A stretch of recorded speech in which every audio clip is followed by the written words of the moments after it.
Kamusta sa lahat at maligayang pagdating sa Tom's Animex Recap.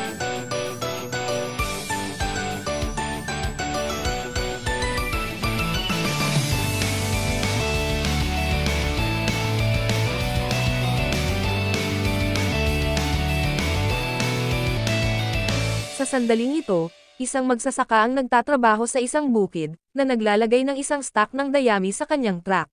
Bigla siyang nakarinig ng kakaibang ingay. Kaya tumingala siya, at nakita niya ang isang meteorite na nahuhulog at bumagsak sa mga bukid. Ang magsasaka ay nagtatanong sa kanyang sarili, bakit ako? Pagkatapos ay sumakay siya sa kanyang truck upang tingnan ito. Nakarating siya sa bunganga at nakitang hindi ito isang meteorite, ngunit isang uri ng bolang bakal. Bumukas ang ship at isang lalaki ang lumabas dito at napagtanto, na ang lahat sa Earth ay hindi nawasak. Pagkatapos, lumutang ang lalaki palabas ng bunganga. Kaagad, inihanda ng magsasaka ang kanyang rifle at sinabi sa dayuhan na siya ay nasa kanyang ari-arian. Pinindot ng alien ang button sa kanyang scouter at binasa ang kanyang power level, na nasa 5. Sa puntong ito, pinaputok ng magsasaka ang kanyang rifle. Sa hindi inaasahan, nahuli ng misteryosong mananalakay ang bala sa kanyang kamay at ibinalik ito sa kanya, na naging sanhi ng pagkamatay ng magsasaka.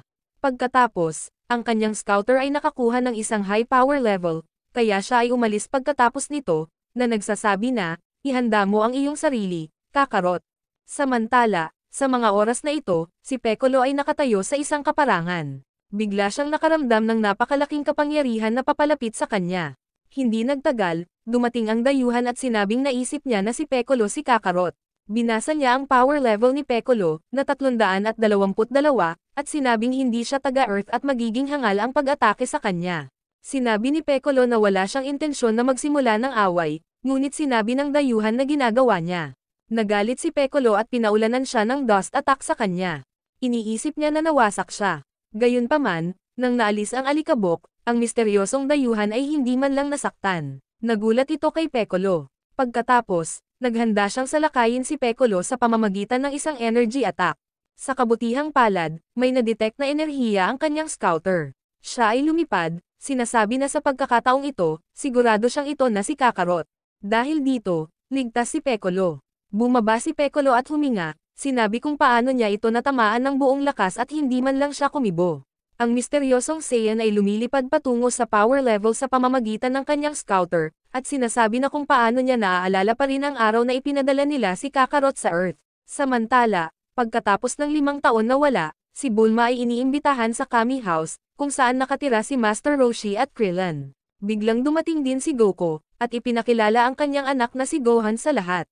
Itinuro ni Master Roshi na pinangalanan siya ni Goku kapareho ng kanyang lolo Gohan. Humanga naman si Bulma sa tamang pananalita ni Gohan. Sinabi sa kanya ni Goku kung gaano kahigpit si Chi-Chi sa edukasyong natatanggap ni Gohan, at kung paano niya hindi pinahintulutan itong sanayin si Gohan, na ikinagulat ng lahat. Sa sandaling ito, napagtanto ng lahat na may buntot si Gohan, kaya sama-sama silang nag-aalala. Ngunit pagkatapos ng masela na tanong kay Goku, napanatag sila nang marinig na maagang natutulog ang kanyang pamilya, hindi binibigyan si Gohan ng pagkakataong makakita ng full moon. Nagulat si Master Roshi kung gaano pa rin kalakas ang loob ni Goku, lalo na kung isasaalang-alang niya ang pagkakaroon niya ng asawa at anak. Nakita rin ni Bulma na mayroong 4-star Dragon Ball sa kanyang sombrero, kaya ito ay nagpapaalala sa kanya tungkol sa kanyang paghahanap sa mga Dragon Ball kasama si Goku. Tinanong ni Krillin si Goku kung ano ang dapat niyang hilingin kung makolekta niya ang lahat ng 7 Dragon Ball, kaya sinabi ni Goku na hindi niya alam. Bago sila pumasok, gayunpaman, naramdaman ni Goku ang isang malakas na presensya na papunta sa kanila. Sa tingin niya ito ay si Piccolo mula sa 23rd World Martial Arts Tournament 5 taon na ang nakalipas, ngunit hindi ito si Piccolo. Sa puntong ito, dumating ang dayuhan. Si Krillin, na walang kamalay-malay sa lakas na taglay ng dayuhan, ay nagtangkang itaboy siya sa isla. Sa hindi inaasahan, pinatumba ni Raditz si Krillin gamit ang kanyang buntot. Kinilala ni Raditz si Goku bilang si Kakarot, kaya pinagalitan siya sa hindi pagkumpleto ng kanyang misyon sa loob ng maraming taon. Higit pang mga komplikadong bagay, sinabi rin ni Raditz na si Goku ay isang Saiyan na mandirigma, at na sila ni Goku, sa katunayan, ay magkapatid. Inaakala ni Goku at Krillin na si Raditz ay baliw, ngunit ipinahayag ni Master Roshi na maaaring may katotohanan ang mga salita ng masamang Saiyan. Inihayag ni Master Roshi na ang lolo ni Goku, si Lolo Gohan, ay nakakita ng kakaibang space capsule sa kakahuyan, na naglalaman ng isang sanggol na si Goko. Ipinaliwanag niya na, bilang isang sanggol, si Goko ay marahas at masama ang loob. Gayunpaman, isang aksidente ang nagdulot sa kanya ng pagkahulog at pagtama sa kanyang ulo, na nagdulot ng isang kaso ng amnesia kung saan nakalimutan ni Goko ang tungkol sa kanyang orihinal na kalikasang Saiyan, na siya namang nagpabago kay Goko sa isang masayahin, magiliw na bata na nakilala at minahal ng lahat. Ang bagong paghahayag na ito ay nagulat kay Goko, na tumangging maniwala sa katotohanan ito. Pagkatapos ay sinabi ni Raditz na ang orihinal na layunin ni Goko ay sirain ang lahat ng buhay sa Earth, na dapat ay ginawa niya sa loob ng ilang taon pagkatapos ng kanyang pagdating. Ibinunyag din ni Raditz na ang orihinal na planetang tahanan ng mga Saiyan, ang Planet Vegeta, ay nawasak ng isang asteroid ilang sandali pagkatapos ng pag-alis ni Goko papunta sa Earth. Kaya 4 na Saiyan na lang ang natitira, kabilang ang kanyang sarili at si Goko. Sa huli, binanggit ni Raditz na kailangan niya ang tulong ng kanyang kapatid sa pagsira sa lahat ng buhay sa isang malayong planeta.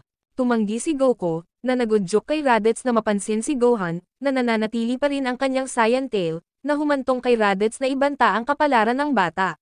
Sinubukan siyang pigilan ni Goko, ngunit binigyan siya ng isang malakas na hampas ng tuhod sa tiyan, na nagdulot sa kanya ng pagbagsak sa lupa. Pagkatapos, kinuha ni Raditz si Gohan, at sinabihan si Goko na patayin ang 100 tao sa Earth, kung gusto niyang makitang muli ang kanyang anak. Sinabihan niya si Goko na dapat niyang magawa ito sa loob ng 1 araw, kung hindi, hindi na niya makikita ang kanyang anak. Pagkatapos, umalis si Raditz bitbit ang umiiyak na si Gohan.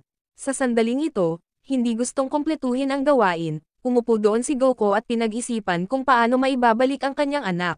Sa hindi inaasahan, lumitaw ang kanyang arch-rival na si Piccolo. Gulat na gulat ang iba nang makita siya at agad na naghandang lumaban. Ngunit tiniyak sa kanila ni Piccolo na hindi siya pumunta dito para gumawa ng gulo sa kanila, at nag-aalok kay Goko ng tulong sa pagkatalo kay Raditz. Gayunpaman, malinaw niyang sinabi na hindi niya ito ginagawa para iligtas si Gohan, sa halip ay gusto lang niyang tiyakin na hindi masasakop ni Raditz ang Earth, dahil siya mismo ang gustong gumawa nito. Habang ang iba ay hindi nagtitiwala kay Piccolo, tinatanggap ni Goko ang alok. Kaya kinuha niya ang Dragon Raider ni Bulma upang mahanap ang 4-star Dragon Ball, na nasa ibabaw ng sombrero ni Gohan. Pagkatapos, ang 2 pinakamalakas na manlalaban ng Earth ay umalis sa Kame House, upang alisin ang banta at iligtas si Gohan. Samantala, sa panig ni Gohan, patuloy niyang iniinis si Raditz sa pamamagitan ng pag-iyak. Dahil naiinis sa bawat segundo, ikinulong ni Raditz si Gohan sa kanyang space pod. Lalo nitong pinahihirapan si Gohan, at sa unang pagkakataon, sinimulan niyang ipakita ang kanyang walang limitasyong natutulog na potensyal, habang tumataas ang antas ng kanyang kapangyarihan. Kinuha ito ni Raditz gamit ang kanyang scouter, ngunit hindi siya makapaniwala na ang isang bata ay maaaring magkaroon ng ganoong kapangyarihan. Kaya ibinasura niya ito sa pag-aakalang nag-malfunction ang scouter. Sa oras na iyon, sa kabutihang palad, dumating sina Goko at Piccolo sa lugar. Dahil hinulaan ng scouter ang kanilang pagdating, nabigla si Raditz nang mapagtanto na hindi talaga sira ang kanyang scouter, at talagang may power level si Gohan na 710. Tinanggihan ni Goko ang alok na buhay bilang isang Saiyan at hiniling na ibalik ni Raditz ang kanyang anak. Kaya nagpa siya si Raditz na bigyan ng huling tingin si Goko kay Gohan bago siya mamatay. Makalipas ang ilang segundo, nagsimulang makipaglaban ang malalakas na mandirigma. Matindi ang labanan, ngunit kahit na sa kanilang pinagsamang lakas, sina Goko at Piccolo ay tinamaan ng masamang Saiyan.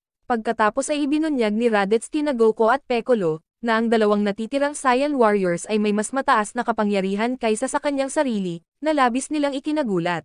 Iniisip ni na Piccolo at Goko kung gaano kalakas ang Saiyan na ito, at medyo nasasabik si Goko sa pakikipaglaban sa napakalakas na kalaban. Tinanong ni Goko kung nasaan ang kanyang anak, at sinabi ni Raditz na siya ay nasa butas sa likod nila. Ipinasok ko doon ang brat dahil sa sobrang ingay niya. Lumipad si Goko at tumingin sa bunganga, at sinabihan si Gohan na maupo ng mahigpit, ililigtas ka ni Daddy. Mayabang na tumawa si Raditz, at sinabing mamamatay sila bago mangyari iyon. Pagkatapos, sinugod siya ni Goko at Piccolo, paulit-ulit na hinahampas. Ngunit kahit anong atake nila, hindi nila kayang magawang ilaglag ang kahit isang hibla ng buhok niya. Nasa likuran niya ang bawat isa, ngunit sinipa silang 2 ni Raditz pabalik, pagkatapos ay lumipad pasulong. Agad na sumugod sina Goko at Piccolo, ngunit si Raditz ay lumipad sa hangin sa itaas nila, kaya sinundan nila siya sa kalangitan. Sa hindi inaasahan, Nagpaputok si Raditz mula sa bawat kamay pababa tungo sa kanilang dalawa, at parehong sina Goko at Piccolo ay halos hindi nakaiwas. Lumapag si Goko, ngunit lumitaw si Raditz sa likod niya at sinipa siya sa likod, pinalipad siya. Si Raditz ay hindi humanga sa lahat, at tinanong ni Goko si Piccolo kung ayos lang siya. Nakakagulat, napansin niya na ang kaliwang braso ni Piccolo ay isa na ngayong madugong tuod, at nagsimulang magsalita si Piccolo tungkol sa isang bagong pamamaraan na ginagawa niya. Sa panig ni na Master Roshi, habang papunta sila sa Spinach Wastes, tinalakay nila ang team-up ni Goko kasama si Piccolo. Ipinahayag ni Master Roshi na ang pakikipagtambal kay Goko ay ang pinakamagandang pagkakataon na talunin niya si Raditz. Ngunit nababahala si Krillin sa masasamang intensyon ni Piccolo, ngunit sinabi ni Master Roshi na kung hindi matatalo ng dalawang iyon si Raditz, wala nang iba pa sa Earth na magagawa. Sa sandaling ito, ibinunyag ni Piccolo, na ngayon ay may isang braso na lang, na mayroon siyang lihim na alas, ngunit kakailanganin niya ng ilang oras bago niya ma-charge ang bagong pag-ataking ito. Kaya naman, binigyan ng trabaho si Goko na pigilan si Raditz sa loob ng 5 minuto. Sinimulan ni na Goko at Raditz ang kanilang laban, ngunit muli, hindi na makasabay si Goko kay Raditz. Siya ay ipinadala sa pagbagsak sa lupa, at kahit na matapos ang pagpapakawala ng isang Kamehameha, si Goko ay hindi makakagawa ng anumang uri ng pinsala kay Raditz. Pagkatapos ay pinasabog ni Raditz si Goko mula sa langit gamit ang Saturday Crush. Ngunit sapat na ang oras at pinaputok ni Piccolo ang kanyang pinakamalakas na pag-atake, na orihinal niyang idinisenyo upang gamitin laban kay Goko, ang Special Beam Cannon. Gayunpaman, nagawa itong iwasan ni Raditz, na lubos na nakakatakot kay Piccolo. Walang ginawa ang pag-atake kundi ang pagkapinsala sa balikat ni Raditz at masira ang kanyang armor. Gagamitin na sana ni Raditz ang bigan kay Piccolo, ngunit sa hindi inaasahan, huminto siya at parang nakaramdam ng sakit.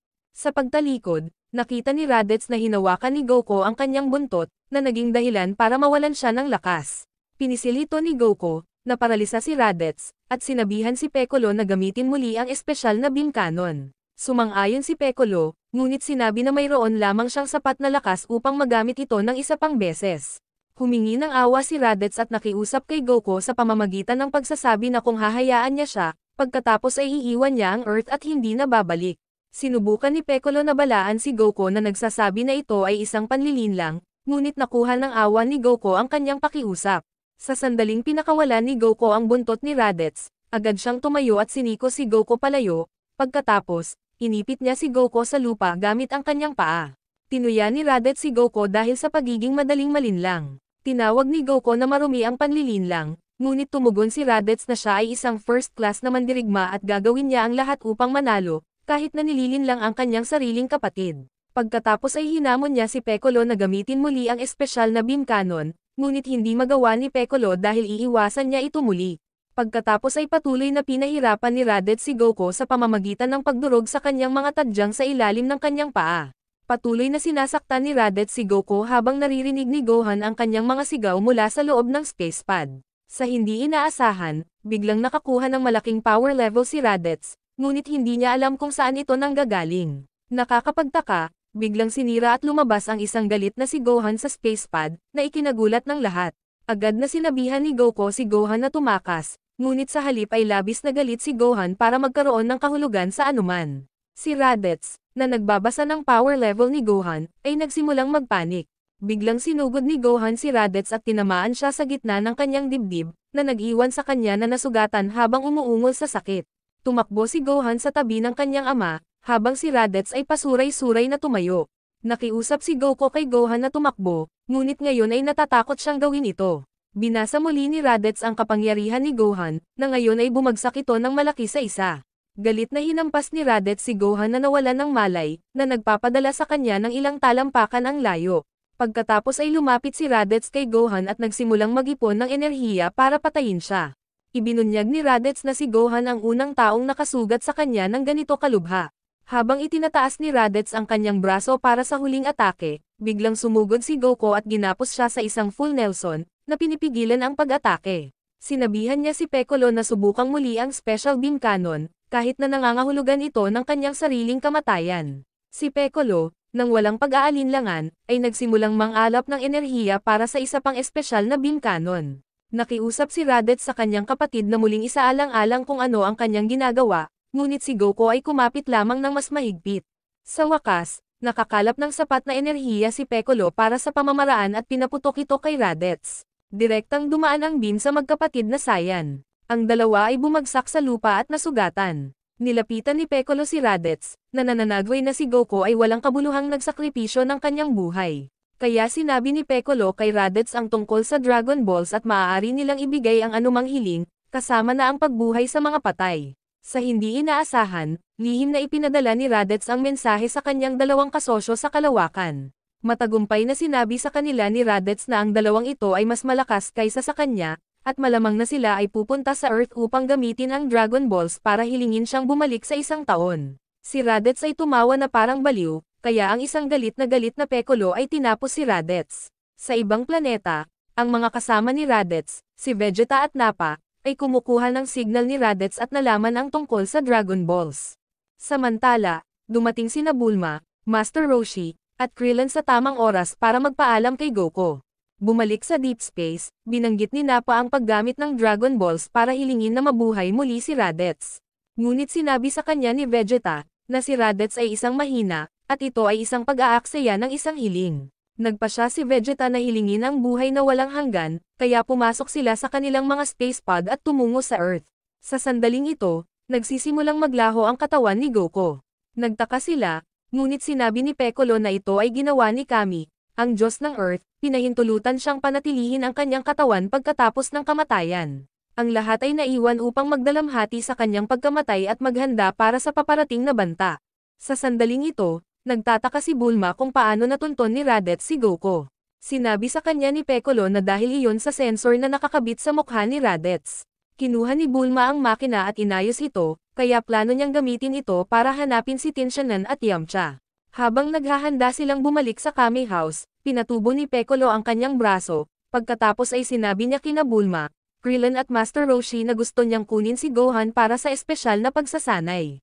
Noong una ay tumanggi si Krillin, ngunit ipinaliwanag ni Piccolo ang kanyang nakatagong kapangyarihan at ang pagiging kapaki-pakinabang nito laban sa mga darating na Saiyan. Pagkatapos ay dinala niya ang walang malay na si Gohan, naiwan ang iba na walang magawa tungkol dito. Samantala, sa ibang mundo, si Kami, nang mapangalagaan ang katawan ni Goku para sa muling pagkabuhay, ay isinasama ang yumaong bayani sa presensya ng dambuhalang si Haring Yema, ang hukom ng langit at impyerno.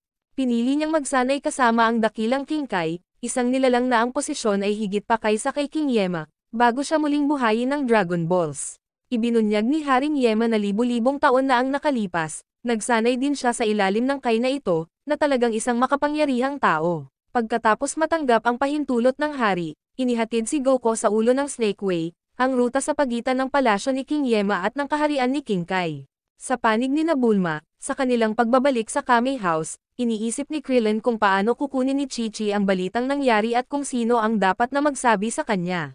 Kaya hinikayat ni Master Roshi at Bulma si Krillin na gawin ito bilang matalik na kaibigan ni Goku.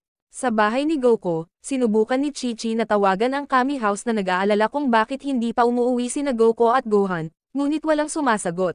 Sa pasukan sa Snake Way, namangha si Goku sa kung gaano katagal ang kalsada kasama ng gabay na nagpapaalam sa kanya na 1,000,000 kilometro ang haba.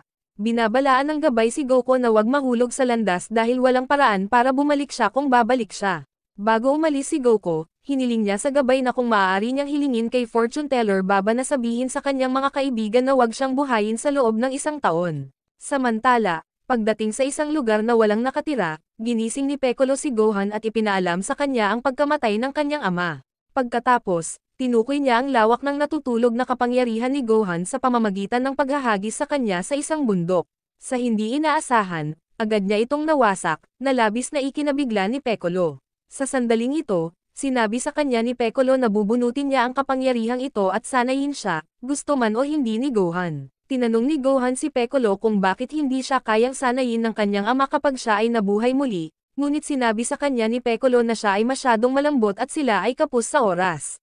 Nag-aalala si Gohan kung magiging maganda ang pagsasanay, kaya sinabi sa kanya ni Piccolo na ang unang bahagi ay ang pagsasanay sa kaligtasan. Iiwan niya si Gohan dito ng mag-isa para pahirapan ito sa loob ng 6 na buwan, pagkatapos ay tuturuan niya ito sa labanan. Natakot si Gohan at sinabing mamamatay siyang mag-isa, at sinabi ni Piccolo na magkakaroon siya ng mga uhaw sa dugo na halimaw na makakasama niya, na ikinatakot ni Gohan. Ipinaliwanag ni Piccolo na lahat ng ito ay magpapahirap sa kanya, makakaharap sa espiritual at pisikal na mga hamon.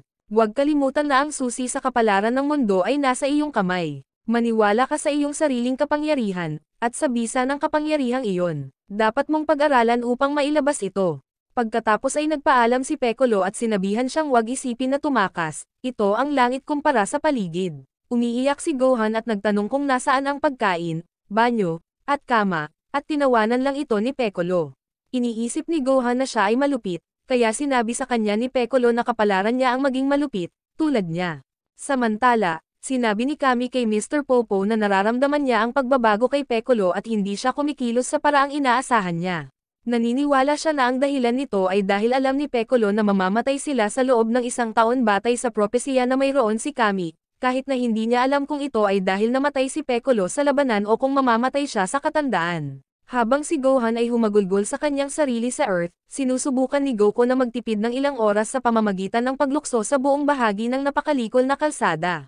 Sa hindi inaasahan, nahuli ang kanyang paa sa isang hindi kapanipaniwalang matalim na sukat ng daan ng ahas, at halos mahulog sa kailaliman ng impyerno sa ibaba. Sa ibang lugar, si Krillin ay pinili na bumisita sa bahay ni Goku, kung saan kailangan niyang ibalita kay Chi-Chi ang tungkol sa nangyari kina Gohan at Goku.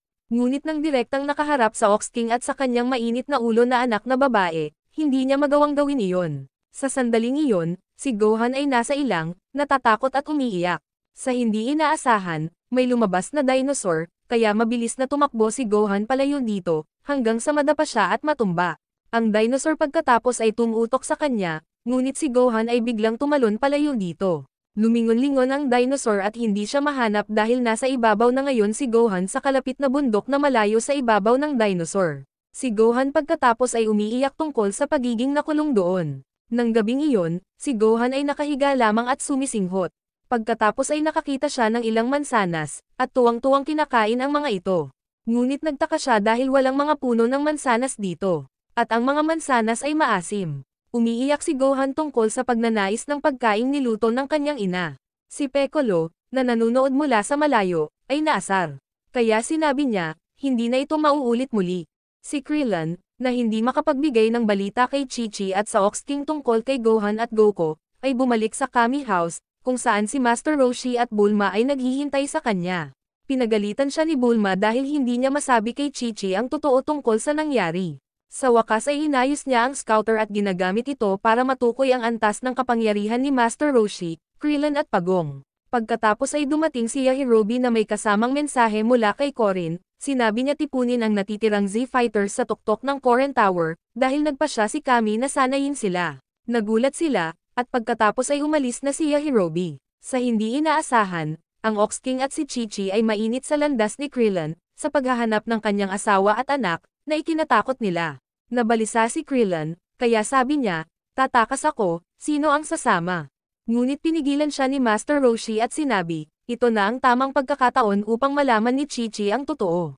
Nang sabihin ni Master Roshi kay Chi-Chi ang malagim na nangyari, nanghihina siya, at sinabihan siya tungkol sa kung paano dinukot ng halimaw, na si Piccolo ang kanyang sanggol at kung paano namatay si Goku. Kabilugan ng buwan, at natutulog si Gohan sa ibabaw ng bundok.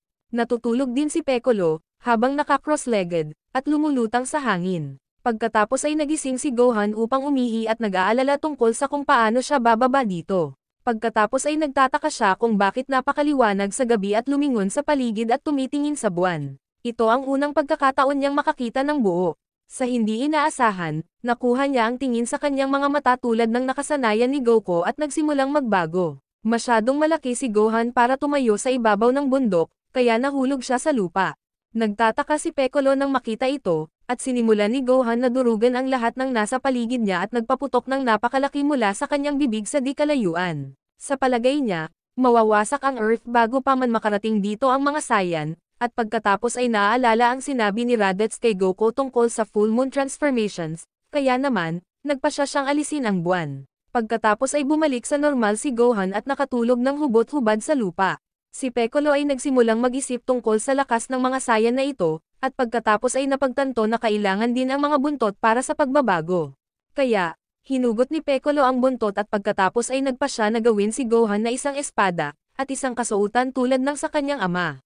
Well, gamit ang Demon Kanji sa halip na Kami Turtle. Sa 6 na buwan, makakakuha siya ng espesyal na pagsasanay sa impyerno mula kay Piccolo. Gagawin niya siyang isa sa Demon Tribe. Pagkatapos ay lumipad siya at iniwan si Gohan upang makatulog ng mapayapa, habang si Goku ay natutulog din ng mapayapa sa Snake Way.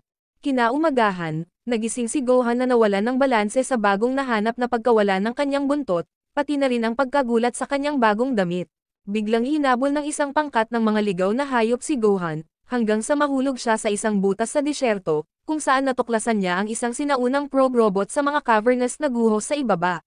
Matapos muling i-activate ni Gohan ang robot, sinabi nito sa kanya na huwag istorbohin ito, ngunit muling isaalang-alang nang nagsimulang umiyak ang bata at atubili, binabantayan siya, dahil umaasa pa rin siya sa iba.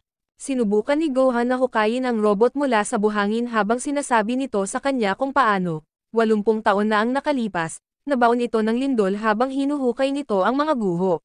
Gayunpaman, ang hindi matatag na kuweba ay nagsimulang gumuho sa paligid ng dalawa, at ang robot ay nagsakripisyo ng sarili upang maibalik si Gohan sa ibabaw, na nawasak sa pagbagsak.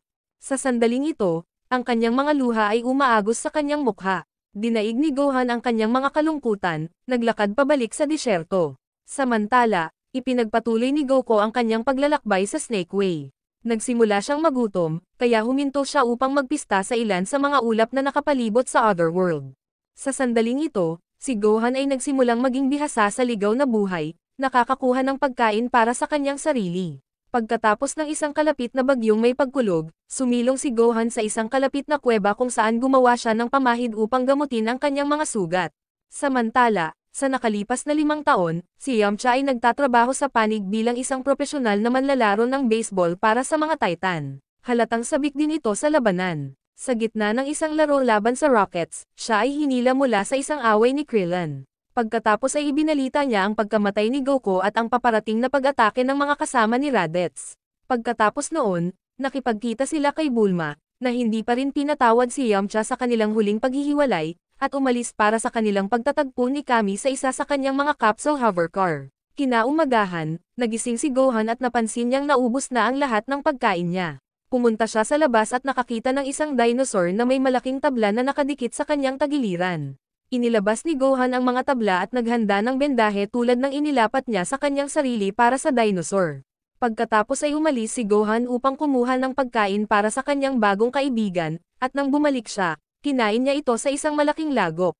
Samantala, sina Krillin, Bulma, at Yamcha ay nasa loob ng isang capsule plane, at sinabi ni Yamcha kung gaano sila kalakas pagkatapos ng pagsasanay, kung gaano siya kasaya na si Piccolo na nasa kanilang panig ngayon, at kung gaano kalaki ang tsansa nilang manalo. Bumalik kay Gohan, nag-iipon siya ng mas maraming pagkain para sa kanyang sugatang kaibigan, at sa pag-uwi, sinuntok niya ang isang malaking bato upang subukan ang kanyang lakas. Masakit ang kamay niya, kaya lumayo siya. Lingid sa kanyang kaalaman, nabasag ang malaking bato ilang sandali pagkatapos niyang umalis. Sa hindi inaasahan, pagbalik niya, ang parehong dinosaur na umatake kay Gohan noon ay umaatake sa sugatang dinosaur. Si Gohan ay agad na sumugod sa kanya, bumunot ng espada, ngunit sinipa siya. Nakakuha ng pagkakataon si Gohan, tumalon sa kanyang likuran, at ibabaon na sana niya ang espada sa kanyang likuran, ngunit naitaboy siya ng kanyang buntot. Nawalan ng malay si Gohan, at pinatay at kinakain ng dinosaur ang nasugatan. Nang magising si Gohan, nakita niya ang kalansay ng kanyang kaibigan at malungkot na ipinagpatuloy ang kanyang pagsasanay sa kaligtasan. Makalipas ang ilang araw, nagising si Gohan at masiglang sinipa ang isang malaking puno, na naging dahilan upang itapon nito ang labis na mga berry. Habang nagsisimula siyang kumain ng kanyang almusal, sinubukan siyang salakayin ng parehong Tyrannosaur na kumain ng Brontosaurus na kaibigan ni Gohan. Si Gohan, na hindi nakakaramdam ng kahit katiting na takot, ay nilinlang ang dinosaur na tumakbo muna sa isang bulubunduking haligi, na naging dahilan upang siya ay mawalan ng malay. Hinugot ni Gohan ang kanyang espada, pinutol ang isang hiwa ng kanyang buntot at niluto ito. Lumalabas, sinadya niya talagang wag patayin ito, bilang isang food supply para sa araw-araw na pagkain. Si Piccolo, na nanunood mula sa itaas, ay lubos na nagulat sa pagpapabuti ni Gohan sa pag-aaral kung paano mabuhay ng mag-isa. Sa ibang lugar, si Vegeta at Nappa, patungo sa Earth, ay nagpasya na lumihis sa isang planeta na tinatawag na Arlea upang iunat ng kaunti ang kanilang mga binti. Nadismaya si Nappa sa baog, mamula-mula, mapanglaw na planeta, Ngunit pagkatapos ay lumitaw ang dalawang insektong nilalang, na nakasakay sa mga higanteng parang milipid na kabayo. Nang tumanggi ang dalawang saya na sumuko sa mga aliens, ang mga Arlean ay pinasabog sila ng mga sinag ng enerhiya mula sa kanilang mga bibig, at nagtitiwala na sila ay napatay nila. Nagulat sila nang mawala ang usok, na inihayag na hindi nasaktan sina Nappa at Vegeta. Naghanda si Nappa upang gumanti sa kanila, ngunit sinabihan siya ni Vegeta na huminto muna at sumuko, upang sila ay madala bilang mga bilanggo at magkaroon ng kaunting kasiyahan kasama ang mga bumihag sa kanila. Sila ay sumuko at kinulong. Dinala ang mga Saiyan sa isang malaki, wasak na kuta at inilagay sa piitan. Ang kanilang ka-cellmate ay isang Arlean na nagngangalang Atla, na nagpapaliwanag sa kasalukuyang tiwangwang na estado ng planeta sa kanila. Ang Arlea ay nasakop ng masamang Haring Moe, na bukod sa iba pang mga bagay ay kinuha ang nobya ni Atla, si Lemlia, mula sa kanya sa araw na sila ay ikasal at ipinakulong si Atla. Sa sandaling ito, nakawala na sina Vegeta at Nappa at lumapit sa mga hakbang patungo sa trono ng hari at reyna. Walang galang na ininsulto ni Nappa ang hari, kaya tinawag siya nitong kalbo. Malungkot pa siyang nagreklamo na ang maliit, si Vegeta, ay hindi mukhang isang mandirigma. Pagkatapos, sumigaw siya para kay Yeti na palayain. Ang seksyon ng sahig na tumatakip sa hukay ay binuksan. Sa wakas ay nahayag si Yeti bilang isang Arlean na eksaktong katulad ng iba. Si Vegeta at Nappa ay mukhang nasa sabik, habang ang isang galit na si Moe ay nag-utos kay Yeti na patayin sila. Binato ni Yeti ng suntok si Nappa na nakatayo sa lupa. Hinawakan ni Nappa ang kanyang kamay, pinatigil ang suntok, at nagpupumiglas ang dalawa sa isa't isa. Sa huli, nanalo ang kalbong Saiyan sa pamamagitan ng pagtanggal sa isa sa mga daliri ni Yeti, at pagkatapos ay umiwas habang tinatangka ni Yeti na hawakan siya gamit ang magkabilang kamay. Pagod ng magpakatanga, inihagis ni Nappa ang isang murder grenade sa nagliliyab na Arlean, na nagpakawala ng isang paputok na pagsabog ng ki na nagpapasingaw sa kanya. Dahil sa takot na ngayon na ang kanyang pinakamalaki at pinakamahusay na manlalaban ay madaling napatay, sinubukan ni Moe na tumakas, na nagtago sa likod ng kanyang trono. Naiinis sa kaduwagan ng hari, nagpadala si Vegeta ng Granazo ng mga labi na lumilipad sa kanya. Isang matalim na bato ang tumusok sa katawan ni Moe, na naging dahilan ng kanyang pagkamatay. Napagtanto na napalaya na ng mga Saiyan ang kanilang mga tao, kaya pinuri sila ni Atla bilang mga bayani. Hindi siya pinansin ni Vegeta at ginamit niya ang kanyang scouter para ipatawag ang spacepad nila ni Nappa. Umakyat sila at lumipad palayo. Sa sandaling iyon, masaya si Atla nang makita ang kanyang kasintahan. Nakita natin ngayon na mayroon siyang isang pares ng magagandang pakpak ng butterfly. Sa kalawakan, lumabas sina Vegeta at Nappa sa kanilang mga pod at tumingin sa ibaba sa Arlea. Nagkomento si Nappa sa kung paano sinabi ni Atla na sila ang kanilang mga bayani, at si Vegeta, na nakikita ang planeta na nakakainis, ay pinaputok ang kanyang galak beam na ganap na sumisira sa Arlea, habang sina Atla at Lemlia ay masayang magkayakap sa isa't isa. Pagkatapos panoorin ang planeta na sumabog, nagpa siya ang dalawang Saiyan na ipagpatuloy ang kanilang paglalakbay sa Earth. Samantala, bumubuho si Piccolo sa kanyang pagsasanay. Maging may kakayahang mag-levitating ng mga pyramids gamit ng telekinesis. Hindi alam ang kanyang sariling lakas, gayunpaman, nawalan siya ng kontrol at hindi sinasadyang naging sanhi ng malalaking bitak na nabuo sa nakapalibot na kontinente. Sa ibang lugar, si Gohan ay nasa gitna ng kanyang sariling pagsasanay, hinahabol ang Pherosasaurus upang makakuha ng isa pang pagkain. Sa hindi inaasahan, siya ay nilamon ng nagresultang bitak. Si Piccolo ay nagmamadaling pumunta sa kinaroroonan ni Gohan. Sa kabutihang palad, nagawa ni Gohan na makatakas sa isang bitak, at masaya si Piccolo nang matagpuan siya na ayos lang siya. Samantala, nahanap ni Lan sina Tinshanhan at Chiaotzo na nagsasanay malapit sa isang talon kung saan sila ngayon nakatira, at sa kanyang sikat na taktika ay sinubukan niyang makuha ang puso ni Tin sa pamamagitan ng pagkain. Sinisikap niyang kumbinsihin si Tin na tulungan siyang magnakaw sa mga bangko dahil ang perang kinikita mula rito ay magdudulot sa kanila ng kaligayahan. Hindi na kailangang sabihin, nabigo siya at bumalik si Tin sa kanyang pagsasanay na determinadong malampasan si Goku. Lumitaw sina Krillin at Bulma na natagpuan sila kasama ang bagong nakaayos na scouter, at nang marinig ni Tin ang balita, nagpa siya rin siyang tanggapin ang pagsasanay ni Kami. Sa Snake Way, nakasalubong ni Goku ang isang road sweeper na nagpaalam sa kanya na nasa ika-4 na bahagi na lamang ng kanyang paglalakbay sa Snake Way. Sa alok, sumakay si Goku sa ibabaw ng road sweeper, pagod na pagod. Habang natutulog pa rin sa naglilinis na truck, biglang, nahulog si Goku sa pinakapuso ng impyerno, kung saan siya nagising sa epekto. Nakahanap siya ng isang well-tended tree na tumubo doon at sinubukan niyang kainin ang bunga nito, nang hindi niya alam na eksklusibong pag-aari ito ni King Yema. Sa hindi inaasahan, siya ay pinabagsak bago pa man siya makahawak nito. Ang mga responsable sa pagtama kay Goku ay ipinahayag na si Guz at Mez, dalawang demonyong tagapag-alaga na may matinding kalamnan na nagpaalam sa kanya na nahulog siya sa impyerno. Tinanong niya sila kung paano siya makakabalik sa Snake Way. Sinabi ni Guz at Mez na walang paraan, idinagdag na kapag nahulog ka na sa Snake Way, wala nang babalikan. Sinabi ni Goku na dapat mayroong isang paraan, at gagawin niya ang lahat. Nangako ang dalawang dambuhala na ibabalik siya sa Snake Way kung makapasa siya sa kanilang mga pagsusulit. Pagkatapos silang dalawa ay naglaro ng rock paper scissors upang magpasya kung sino ang hahamon kay Goku. Nanalo si Guz gamit ang gunting, at hinamon si Goku sa isang wrestling match. Si Guz ay gumuhit ng isang bilog sa lupa at sinabi na ang lumabas sa bilog ay ang talo.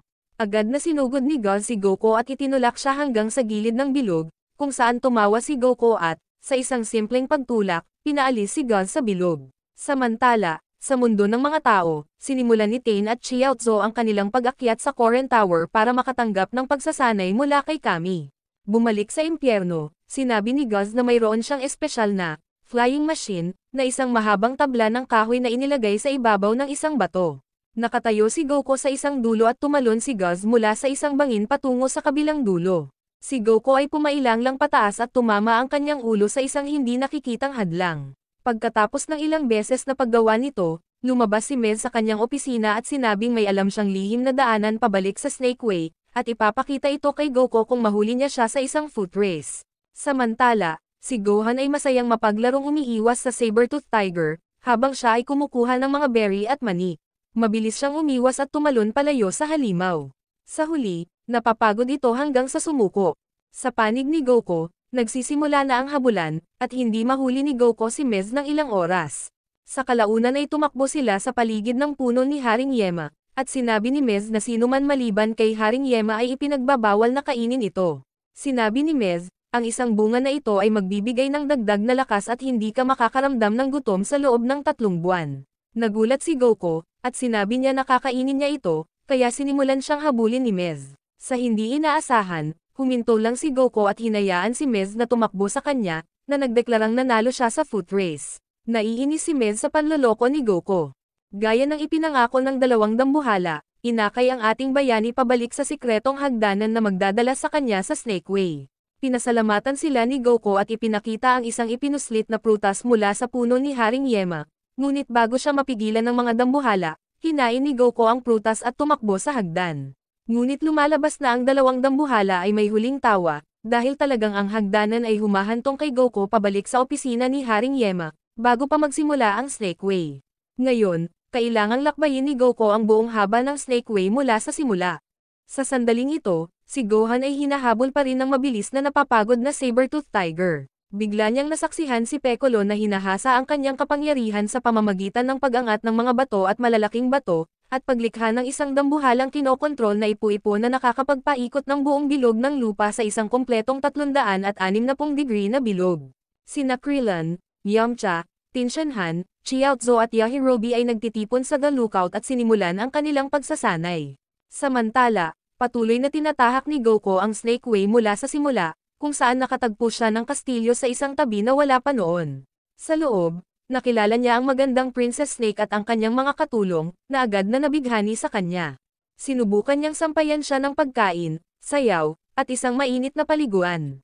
Ngunit nang wala sa mga ito ang pumipigil sa kanya na magpatuloy sa landas, tinutugtog niya ang kanyang ace card, isang sleeping potion. Ipinapakita ng isang mahiwagang salamin na ang kanyang mga panaginip ay para lamang kay Chi-Chi at Gohan. Tinanggihan, inihayag niya ang kanyang tunay na anyo, isang masamang prinsesa na tinutokso ang mga manlalakbay sa Snake Way. Si Goku ay makitid na nakatakas sa kastilyo, na pagkatapos na mawala ang ilusyon, ay lumabas na ang tunay na katawan ng Diyosa, isang napakalaking ahas na humihinga ng apoy. Habang hinahabol niya siya saglit sa Snake Way, nagawang guluhin siya ni Goku at nagpatuloy sa milyon-milyong landas. Pagkatapos ng kalahating taon ng pagtagumpayan ng emosyonal at pisikal na paghihirap, si Gohan ay sa wakas ay sinasanay na ni Piccolo. Hinihimok niya si Gohan na magsanay ng seryoso at lampasan kahit siya, dahil may 6 na buwan na lamang bago ang pagdating ng mga Saiyan. Samantala, sa The Lookout, si Krillin, Tinshanhan at ang iba pa ay naiinip na kay Kami, na pagkaraan ng 2 buwan, ay hindi pa rin nagbibigay ng anumang mga aralin sa kanyang mga mag-aaral. Pagkatapos, dadalhin ni Mr. Popo ang lahat, hindi kasama si Yahirobi, sa isang mental combat simulation, gamit ang isang luma at misteryosong mekanismo sa loob ng palasyo, ang Pendulum Room. Doon, dinadala niya ang mga ito sa 100 taon sa nakaraan sa gitna ng matagal ng wasak na lungsod ng Saiyan. Sa hindi inaasahan, si Tinshanhan at ang iba pa ay biglang inatake ng 2 mabangis na mandirigmang Saiyan na may mga pangalang Shorty at Scarface. Si Chiaotzu ang unang bumagsak nang bigla siyang kunin ni Scarface sa pamamagitan ng pagbagsak sa isang pader, hinawakan siya sa ulo at pinagdudurog ang kanyang bungo. Isang galit na Tain ang umatake sa Saiyan Duo kasama sina Yamcha at Krillin na nakaback up sa kanya. Sila ay naghatid ng isang makabuluhang pag-atake at naniniwala na sila ay natalo, ngunit sila ay nahayag na sila ay hindi nasaktan. Si Krillin ang susunod na bumagsak na hinila sa sahig kung saan siya binugbog at pinatay. Sina Ten at Yamcha ay nagsusumikap na mapaghiganti ang kanilang 2 kaibigan, ngunit napatunayan na napakalakas talaga ng 2 Saiyan, at sa huli ay napatay din sila. Sa pagbabalik sa kasalukuyan, nabunyag na ang lahat ng ito ay isang panaginip lamang. Sinabi ni Kami sa koponan na ang kanilang mga kalaban ay kalahati lamang ng lakas ng mga tunay na Saiyan. Sa halip na matakot sa paghahayag na ito, ang mga inaasahang pagharap sa gayong hindi kapanipaniwalang mga mandirigma ay nagpapanibago sa paninindigan ng ating mga bayani na lumaban. Samantala, sa panig ni Goku, patuloy pa rin siya sa pagtakbo patungo kay King Kai, para din sa kanyang sariling pagsasanay. Sa sandaling ito, si Gohan at Piccolo ay patuloy na naglalaban sa isa't isa. Si Gohan ay halatang walang laban, ngunit nagnanais na wag sumuko. Samantala, patuloy na tumatakbo si Goku sa Snake Way. Noong gabing iyon, napanaginipan ni Gohan kung kailan sinalakay ni Raditz ang kanyang ama at lubos na nagalit. Nakarinig siya ng boses na nagsasabing, "Gumising ka, Kakarot," at tumugon dito na parang siya si Goku. Narinig ni Piccolo ang kanyang pagsigaw at lumipad papunta sa kanya. Biglang inatake ni Gohan si Piccolo at mukhang mas mahusay ang kanyang ginawa kaysa dati sa pamamagitan ng aktwal na pagbibigay ng magandang laban kay Piccolo. Patuloy na nilabanan ni Piccolo si Gohan, at nahati sa 2 nilalang upang pahusayin ang kanyang mga pagkakataon. Habang ang isang Piccolo ay nakikipaglaban, ang isa ay nanonood. Si Piccolo, nang makitang tumubo na ang buntot ni Gohan, naisip nito na 6 na buwan lang bago lumaki. Lumingon si Piccolo at nakita ang buwan, na misteryosong bumalik. Sinubukan niya itong sirain, ngunit walang epekto. Tumitingin-tingin si Piccolo sa paligid at nakitang nagmumula ito sa orihinal na space pod ni Goku. Samantala, si Master Roshi, Bulma, at Ulang ay may celebratory party pagkatapos mahanap ang lahat ng Dragon Balls. Nakatingin sila sa buwan, dahil alam din nilang bumalik ito. Nakakuha si Gohan ng suntok kay Piccolo na naging dahilan upang muling magsama ang 2 nilalang. Kinulong ni Piccolo si Gohan sa isang sapot ng kuryente. Ngunit nagiging sanhi ito ng direktang pagtingin ni Gohan sa buwan, na ginawa siyang dakilang unggoy. Iniiwasan ni Piccolo ang mga maniobra ni Gohan at kalaunan ay kailangang sirain ang sinaunang space capsule mismo. Nagbagong anyo si Gohan bilang tao, iniwan siyang ganap na hubad at inalis muli ni Piccolo ang kanyang buntot. Samantala, naabot ni Goku ang dulo ng buntot ng Snake Way. Pagdating niya doon, nakita niyang walang tao doon. Tumingala siya at nakita ang isang maliit na planeta sa itaas ng Snake Way. Lumipad siya papunta dito at nakita niya ang isang bahay at kotse. Sa sandaling iyon, binibigat siya ng gravity at dumiretso siya sa planeta. Nakita niya ang isang punong namumunga, at sinubukan niyang akyatin ito, ngunit nahulog siya. Nakita niya ang isang unggoy sa kanyang likuran at ipinapalagay niya na si King Kai iyon. Hiniling niya kay King Kai na, kunan siya ng isa sa mga prutas mula sa puno, ngunit mabilis itong mahulog at tumagos sa lupa. Bumaba ang unggoy at nagsimulang magparada, kaya ganoon din ang ginawa ni Goku, sa pag-aakalang ito ay pagsasanay. Biglang lumitaw ang totoong King Kai at ipinakilala ang kanyang sarili sa isa sa kanyang mga signature corny joke. Laking gulat ni Goku. Nakipaglaban si Goku sa napakalaking grabidad at napagkamalan na ang alagang unggoy ni King Kai, si Bubbles, ay para kay King Kai. Pagkatapos ay nakilala niya ang tunay na King Kai, na nagsabi sa kanya ng isang couple jokes, na labis na pagkalito ni Goku. Ang mahinang reaksyon ay naging dahilan upang sabihin ni King Kai kay Goku na hindi niya sasanayin ang sinumang walang sense of humor, kaya may isang kondisyon bago niya sanayin si Goku, dapat siyang mag-isip ng isang biro na magpapatawa sa kanya. Ibinigay ni Goku ang lahat at nag-isip ng ilang mahihinang puns na labis na nagpapatawa kay King Kai. Pagkatapos ay ipinaalam ni Goku kay King Kai ang tungkol sa mga Saiyan na papalapit sa Earth. Gamit ang kanyang anteni, tinatansya ni King Kai ang kanilang pagdating sa 158 araw. Nataranta si Goku, ngunit tiniyak ni King Kai sa kanya na ang 158 araw ay higit pa sa sapat na oras, at sinasabing ang 158 araw ng pagsasanay sa ilalim ng 10 beses na gravity ng Earth ay katumbas ng ilang libong taon ng pagsasanay sa Earth. Upang matalo ang mga Saiyan, kakailanganing malampasan ni Goku maging si King Kai mismo, dahil kahit siya ay hindi katugma sa kanila. Sinimulan ni King Kai ang pagsasanay ni Goku at binigyan siya ng kanyang unang gawain, upang mahuli si Bubbles sa 10G gravity ng King Kai's world. Inalis ni Goku ang kanyang matimbang na damit at paspusang hinabol si Bubbles, ngunit huminto ito nang mapagtanto niya kung gaano siya kagutom. Pinakain ni King Kai si Goku, pagkatapos ay sinabihan siyang ibalik ang kanyang matimbang na damit dahil makikinabang ito sa kanyang pagsasanay. Pagkatapos ay sinabi niya kay Goku na ang mga dahilan kung bakit napakalakas ng mga Saiyan ay dahil ang kanilang planeta ay may parehong gravity sa planetang kinaroroonan nila. Bumalik sa Earth, patuloy na sinasanay ni Piccolo si Gohan na napapansin ang kanyang pagpapabuti, ngunit sinabing mahaba pa ang kanyang lalakbayin. Sa gabi ay nakaupo ang dalawa sa paligid ng apoy, kasama si Gohan na nagsasabi kay Piccolo na siya ngayon ay naging tulad ng isang bahagi ng kanyang pamilya, isang malaking berdeng tiyuhin. Inis na inis si Piccolo sa pagmamahal, kaya sinabihan niya si Gohan na matulog dahil mas magiging malupit pa ang kanyang pagsasanay bukas. Pagkalipas ng 3 linggo, sa wakas ay nahuli ni Goku si Bubbles.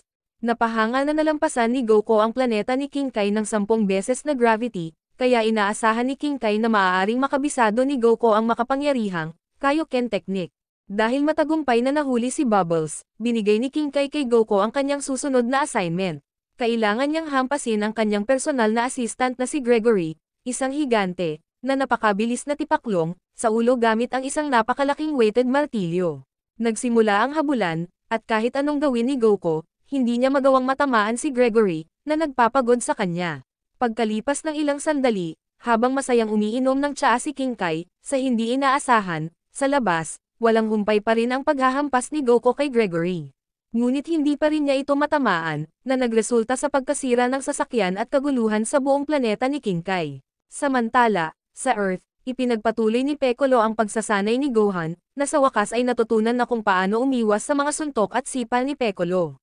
Ngunit sa hindi inaasahan, isang sorpresang pagsabog ng ki ang nagpabagsak kay Gohan sa gilid ng isang bangin. Sinubukan niya ng maraming beses, ngunit hindi niya magawang umakyat muli para humingi ng tulong kay Piccolo.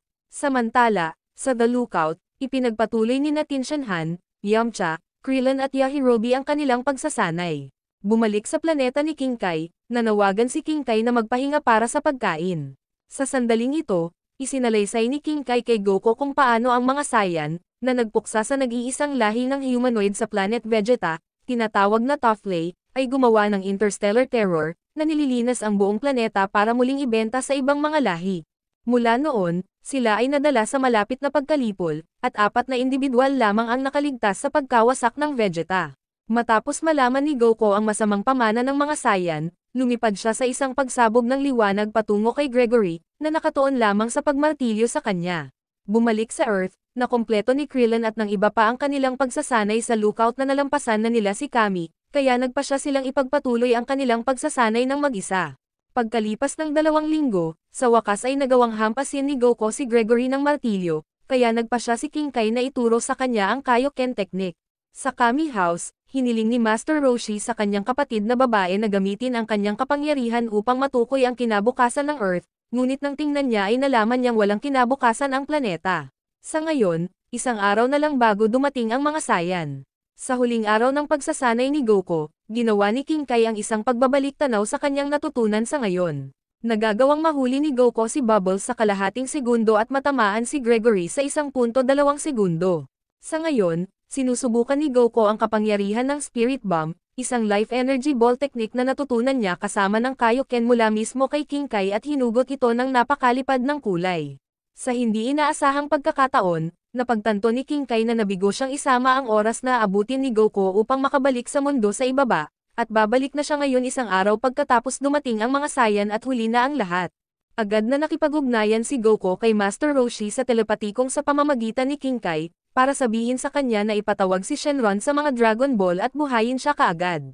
Kaya naman, pinakawalan ni Master Roshi, Bulma, Ulang at Puar ang dragon, at tinanong ni Ulang kung maaari bang hilingin kay Shenron na matalo ang mga Saiyan, ngunit tinanong ni Bulma si Ulang na iiwanan niyang patay si Goku. Sinagot ni Shenron na hindi niya matutupad ang ganoong hiling, dahil mas malaki ang kapangyarihan ng Saiyan kaysa kay Kami, ang kanyang lumikha. Kaya sa halip, hilingin nilang mabuhay muli si Goku. Pagkatapos magmungkahi ni Master Roshi na buhayin si Goku, kaya sinagot ni Shenron na iyon ang isang hiling na maaari niyang matupad. Samantala, ginamit ni King Kai ang kanyang kapangyarihan para ibigay kay Goku ang kanyang bagong ginakayang itaboy ang maliliit na pag-atake. Ang halo ni Goku ay biglang nawala habang siya ay nabubuhay muli. Kaya naman, nagpaalam si Goku, at nag-strike pabalik sa Snake Way. Tinatansya ni King Kai na aabutin siya ngayon ng higit sa isang araw bago makarating sa dulo. Kinabukasan, sa ganap na 43 minuto pasado alas 11 ng umaga, ang mga Science Space Pod ay dumaong sa gitna ng East City, na labis na ikinadismaya ng mga Z-Fighters na nakakaramdam ng kanilang presensya. Maraming salamat sa panonood, sana nag-enjoy ka sa anime na ito. Mag-subscribe at pindutin ang notification bell upang updated ka lagi sa mga bagong video na may upload namin, at para makatutok sa higit pang Tagalog anime recap, magkita tayo sa susunod.